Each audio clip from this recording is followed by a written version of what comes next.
Okay,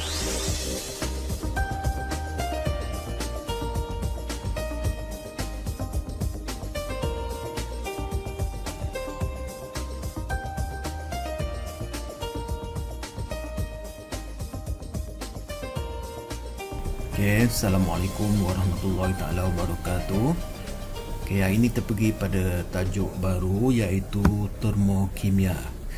Okay, sebenarnya kalau kita tengok sini, termokimia ni adalah merupakan dia ada dua suku kata iaitu termo dan juga kimia. Okay, termo ni sebenarnya dia adalah merupakan termokimia ni adalah perubahan tenaga. Termo ni adalah tenaga haba. Manakala kimia ni pula dia merujuk kepada tenaga kimia. Jadi dalam tajuk termokimia ni kita akan banyak belajar berkisar kepada perubahan tenaga, iaitu daripada tenaga kimia kepada tenaga haba atau tenaga haba kepada tenaga kimia. Kalau tenaga haba kepada tenaga kimia, dia adalah merupakan proses eksotermik. Kalau tenaga kimia kepada tenaga haba adalah proses endotermik. Yang ni kita akan lihat lebih detail lagi nanti.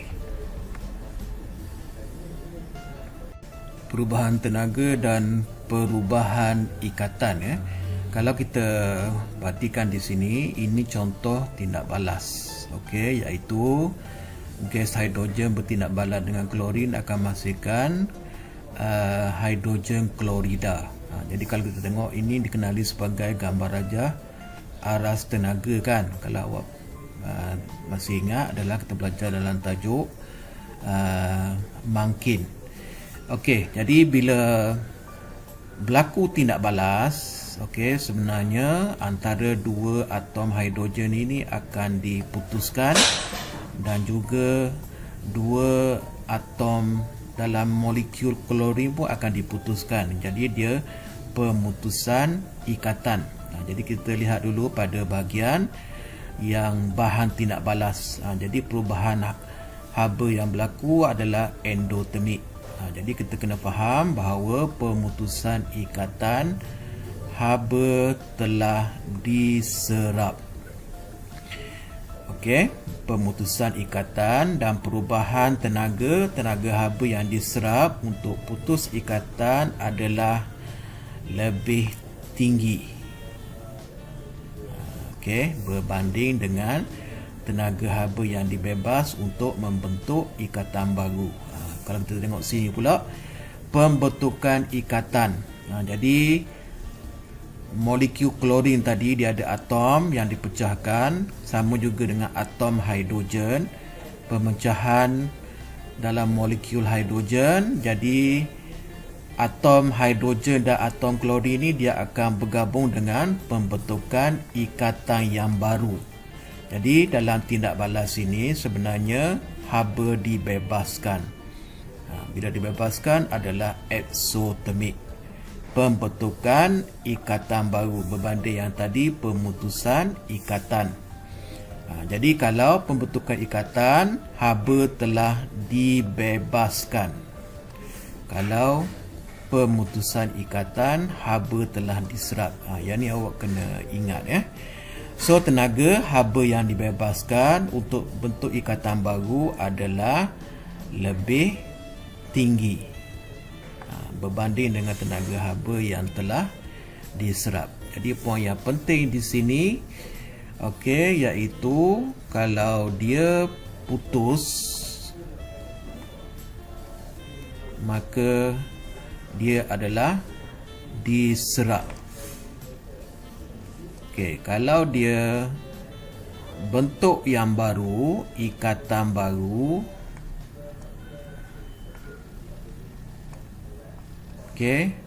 haba dibebaskan. Kalau putus ni adalah bahan tindak balas. Kalau ikatan baru adalah hasil tindak balas.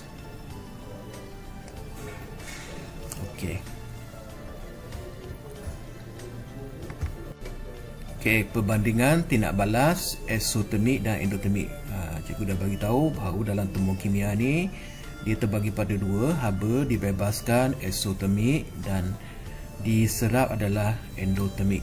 Okey, dari segi perubahan haba, kalau eksotermik dibebaskan ke persekitaran, manakala kalau endotermik diserap daripada persekitaran. Persekitaran ni sebenarnya dia merujuk kepada sama ada bekas ataupun tempat berlaku tindak balas. Jadi kalau perubahan suhu, of course suhu dia akan meningkat sebab dia bebas haba. Kalau yang ni dia akan berkurang. Okey, haba tindak balas. Okey, uniknya ni yang awak kena faham, kilojoule per dengan mol ataupun joule per dengan mol. Jadi kalau haba tindak balas, haba yang dibebaskan, okey, apabila X kilojoule 1 mol terbentuk. Manakala kalau untuk diserap pun sama, cuma dia beza di sini diserap, di sini dibebaskan, tapi dia still lagi dalam 1 mol. Okey, 1 mol. Okey, jumlah kandungan tenaga. Jadi ni pun penting, ayat ni awak kena hafal bahawa ni keluar dalam SPM. Jumlah kandungan tenaga. Jumlah kandungan tenaga bahan tindak balas adalah lebih tinggi daripada kandungan tenaga hasil. Sebab tindak balas ini membebaskan tenaga. Okey. Manakala kalau endotermik pula dia akan terbalik, kandungan tenaga hasil lebih tinggi daripada jumlah kandungan tenaga bahan. Okey, dan simbol yang digunakan untuk tindak balas ini kalau eksotermik adalah negatif delta H. Kalau yang ni delta H positif. Negatif ni dia menunjukkan apa? Dia bukan nilai tapi dia adalah magnitude. Maksudnya negatif ni adalah menunjukkan haba telah dibebaskan. For example, kalau kita ambil contoh untuk peneutralan. Jadi kita ada negatif 57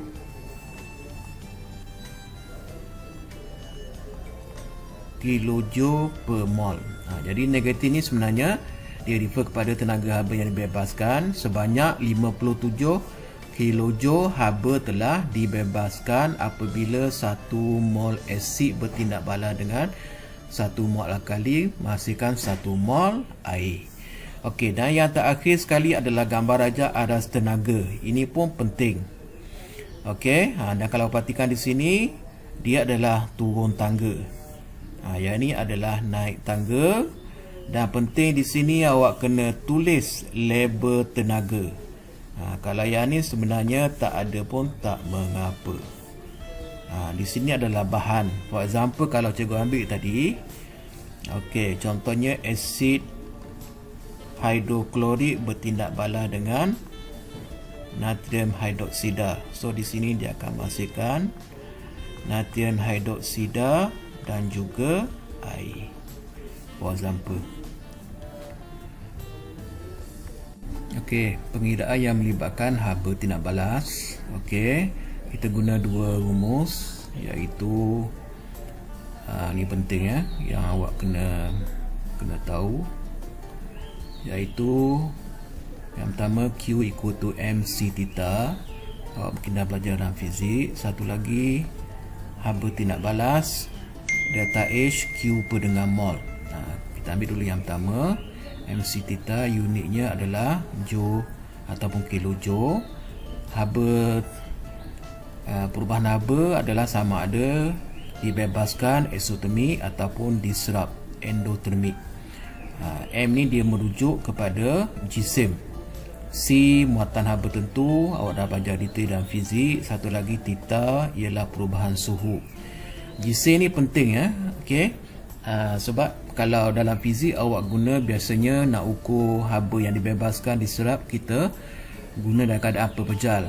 Tapi kalau dalam kimia jarang, biasanya kita guna dalam keadaan larutan. Sebab kimia ni dia banyak involve dengan larutan-larutan, garam, asid dan sebagainya. Jadi kita mesti buat anggapan assumption ketupatan air adalah sama dengan 1 gram per cm padu. Jadi maksudnya that means jika ada 100 cm padu air, maka nilai jisimnya ialah 100 gram. Sebab dalam 1 gram air ataupun 1 cm padu air, dia ada 1 gram. Jadi kalau 100, 1 gram. Itu yang kita buat assumption. Yang ni muatan haba tentu dan suhu. Okey, nanti kita akan lihat detail. Kemudian untuk dapatkan yang kedua, haba tindak balas. Apa dia dulu haba tindak balas? Perubahan haba sama ada diserap endotermik ataupun dibebaskan exotermik apabila 1 mol bahan terbentuk. Jadi kita guna formula delta H sama dengan Q per mol. Q ni kalau awak perasan kita dapat daripada sini pengiraan dia. Okey, jadi ini dia punya indikator dia. Okey, kita ada delta H, yang ni perubahan tenaga ataupun haba tindak balas. Kemudian 55 ni ada amount. Okey, berapa tenaga yang telah sama ada dibebas ataupun diserap. Kalau bebas serap ni kita tengok kepada simbol dia ni. Kalau dia negatif, dia adalah tindak balas exotermik. Kalau dia positif, dia adalah tindak balas endotermik. Okey, jadi itulah dua rumusan formula yang perlu awak ingat. Okey, kita masuk kepada pengiraan yang melibatkan haba tindak balas. Okey, di sini kita sebenarnya guna dua rumus yang penting yang awak kena hafal, iaitu yang pertama ialah perubahan haba Q equal to MC theta, unitnya adalah joule ataupun kilojoule. And then kalau haba tindak balas, delta H Q divide by mol, unitnya joule per mol ataupun kilojoule per mol. Kita ambil dulu untuk perubahan haba Q. Apa dia Q sebenarnya? Haba yang dibebaskan exotermik atau haba yang diserap dalam satu tindak balas. So kita tengok sini, M ni dia merujuk pada apa? Jisim lautan. Okey, C muatan haba tentu. Cikgu percaya yang ni awak dah belajar detail dalam fizik. Dan theta adalah perubahan suhu. Cuma yang penting di sini, M ni kita buat anggapan ketepatan air adalah 1 gram per cm padu. Sebab kalau dalam fizik, M ni jisim kan. Biasanya awak ukur haba yang dibebaskan apabila satu jisim tu kita nak ukur dia punya haba dibebaskan ataupun diserap. Tapi dalam kimia ni kebiasaannya kita tak guna dalam bentuk berjal. Kita guna dalam bentuk lautan. Jadi kita kena buat assumption ketepatan air adalah 1 gram per cm padu. Jadi kalau dalam satu lautan tu dia ada 100 cm padu, maka kita boleh assume nilai jisimnya adalah 100 gram. Okey, manakala yang kedua pula, okey, haba tindak balas. Apa dia haba tindak balas? Perubahan haba whether dibebaskan ataupun diserap apabila 1 mol tindak balas ataupun hasil yang terbentuk. Cuba kita tengok di sini dia punya indikator dia. Contoh yang saya ambil tadi lah, delta H sama dengan campur tolak 55 kilojoule per mol. Yang ni adalah haba tindak balas. Okey, kemudian yang ni 55 adalah amount haba, tenaga haba yang sama ada dibebas ataupun diserap. Positif negatif ni adalah, kalau dia negatif adalah tindak balas exotermik. Okey, kalau dia positif, dia adalah tindak balas endotermik. Ni positif negatif ni bukan dia serentak sama ada positif ataupun negatif. Okey, last kali kita tengok di sini contoh pengiraan, iaitu haba pemendakan. Kita belajar dalam tajuk apa ni? dalam tajuk garam. Okey, dia bagi maklumat. Okey, argentum nitrat. Okey, tindak balas dengan natrium klorida. Jadi dia dah bagi maklumat. Okey, yang ini dia bagi M, dia bagi V, that one dia bagi M dan dia bagi V. Seperti yang ada sini lah. Jadi kita buat pengiraan kita guna formula MV per 1000. So kita akan dapat nilai yang sama. Kan? Nilai yang sama. Okey, kemudian kita pergi kepada yang pertama dulu. Yang ini adalah sebenarnya perubahan haba ni sebenarnya Q. Okey, Q adalah Q ni kita guna rumusan dia MC theta. Kan? Jadi kita isi dalam ni, so kita akan dapat 2520. Pastikan unit dia betul, joule.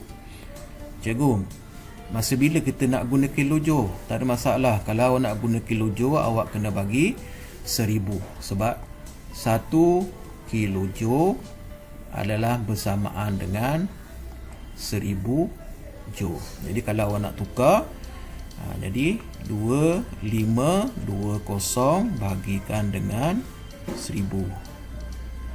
Jadi awak akan dapat 2.5 kilojoule. Okey, kemudian selepas itu kita lihat pula haba pemendakan. Okey, cikgu terlupa tadi Macam mana kita nak tentukan jisim ni, M? M ni sebenarnya awak kena ambil isi padu argentum nitrat dan juga isi padu natrium klorida. That's why dia jadi 100 50 campur 50. So dia akan jadi 100 cm padu. So assumption kita dia adalah 100 gram. Okey, manakala untuk yang kedua pula, untuk menentukan haba pemendakan, ini adalah haba tindak balas. Yang tadi kan delta H equal to Q per dengan mol. Okey, Q kita dapat daripada yang atas ni. Ini Q kita. Kita isi dalam ni. Okey, 25.2 kita akan dapat 225.2, and then kita nak kira mol. Kita nak kira mol ni, kita nak kira mol mana? Kita nak ambil yang argentum nitrat ke ataupun natrium klorida. Awak tengok di sini mol dia adalah sama. Jadi kita boleh ambil mana-mana mol sini. Bila kita buat pengiraan, so kita akan dapat jawapan dia. Make sure unit dia betul, joule per mol. Kan? Tapi kalau katakan mol dia dua ni dia tak sama, kan, mol ni dengan mol ni tak sama, kita nak pilih yang mana? Kita pilih yang kecil, because yang kecil ni dia akan menentukan tindak balas itu habis ataupun tidak. Okey, jadi itulah tajuk ni. Nanti cikgu akan bagi soalan pengukuhan.